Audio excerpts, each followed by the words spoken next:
बुखारी साहब, अगला जो अहम सवाल ये है कि ज़ाहिर निगरान हुकूमत है, उसके ऊपर जो है एक कदगन तो हमेशा रहेगी कि जनाब आला आपने बस डे टू डे मामला चलाने हैं। जो IMF का एक एग्रीमेंट है, मेरी बात भी हुई है आपके जो बीट कवर करने वाले फेलो हैं सीनियर लोगों से, उन्होंने कहा जनाब आला एक स्ट्रेट जैकेट के अंदर आपको डाल दिया गया है, आपने उसी के अंदर ही सांस लेना है। IMF जो आपको कहेगा, इंटरनेशनल लेवल के ऊपर प्राइसेस बढ़ेंगी, ऑटोमेटिकली उसका इम्पैक्ट आपके ऊपर आना है और आप कुछ नहीं कर सकते। अभी जो हसन बात कर रहे थे, डॉलर पाकिस्तान के अंदर इस वक्त नापैद है। एक साल तक आपने जो आपकी इंपोर्ट्स थी उनको रोके रखा, उसकी राशनिंग कर रहे हैं, इसके बावजूद जो है इतना ज्यादा प्रेशर है डॉलर के ऊपर कि डॉलर रोजाना की बुनियाद के ऊपर छलांगे लगा रहा है, आगे की तरफ बढ़ रहा है। सो आइंदा जाहिर है जो मौजूदा निगरान हुकूमत है उसके बारे में भी हम अनश्योर हैं कि ये 3 महीने के लिए, 4 के लिए, 5 के लिए, 6 के लिए, तो 1, 2, 3 जो स्टेप्स हैं निगरान हुकूमत को लेने चाहिए। यू बीइंग फाइनेंशियल एक्सपर्ट्स, आपने सारी दुनिया के ऊपर रिपोर्टिंग की हुई है, निगरान हुकूमत को क्या काम करने हैं?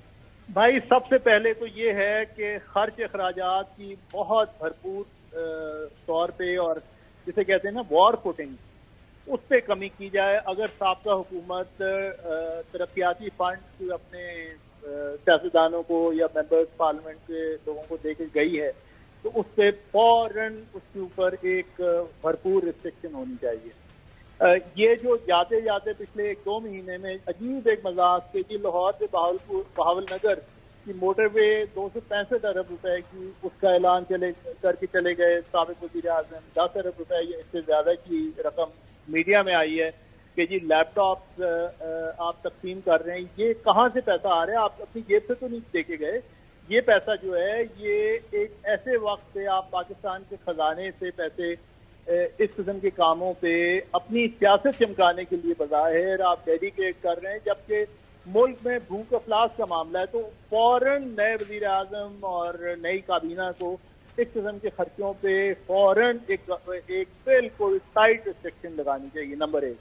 नंबर 2 ये है कि 6 से 8 महीने का या 6 महीने का जितना भी इनका मैंडेट है, लेकिन ये कि इमरजेंसी की बुनियाद पे, और कुछ लोग कहते हैं कि पाकिस्तान में इकोनॉमिक इमरजेंसी की जरूरत है, उस इमरजेंसी की बुनियाद पे जो यहाँ से टैक्स डिवीजन हो रही है, रेवेन्यू जो है आपका वो निकल रहा है, लोग बड़े बड़े लोग हैं जो कि पाकिस्तान में टैक्सेस नहीं देते। लेकिन बुखारी साहब आज तो उन्होंने वो जो टैक्स कमीशन था उसको भी उड़ा के चली गई साबका हुकूमत, जिसने ये रिफॉर्म्स के लिए सारे का सारा सुजेस्ट करना था।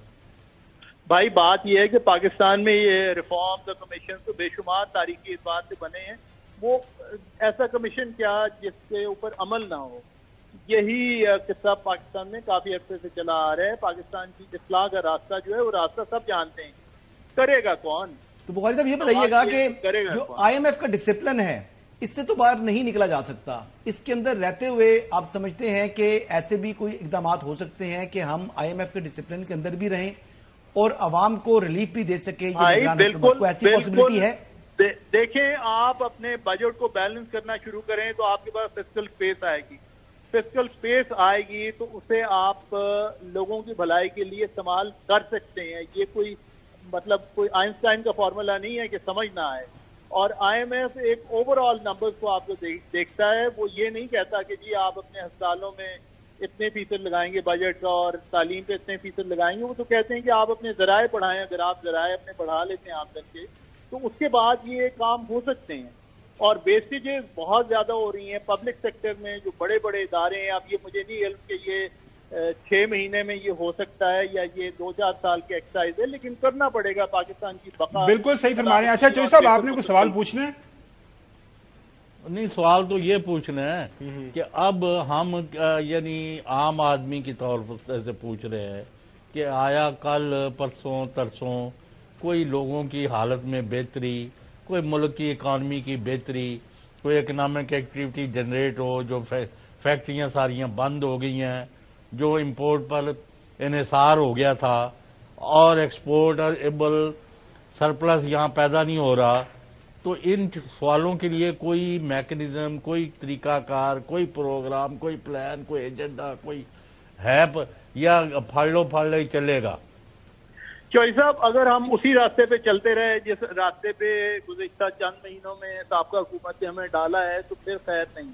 अगर हमने रास्ता भरपूर तौर पे बदल लिया اور ایک نئے راستے پہ چلنے کی ابتدا ہوئی تو پھر پاکستان کی اصلاح ہو سکتی ہے، اور پاکستان کی آج بھی جو ایک انتہائی کمزور معاشی صورتحال ہے سے بدلا جا سکتا ہے، لیکن سوال وہی جیسے میں نے پہلے عرض کی کہ یہ کرے گا کون؟ چلیں فرحان بخاری صاحب، ہم امید کرتے ہیں کہ الیکشن وقت پہ ہوں گے اور ایک الیکٹڈ حکومت آ کے جو ہے یہ مشکل فیصلے کرے گی۔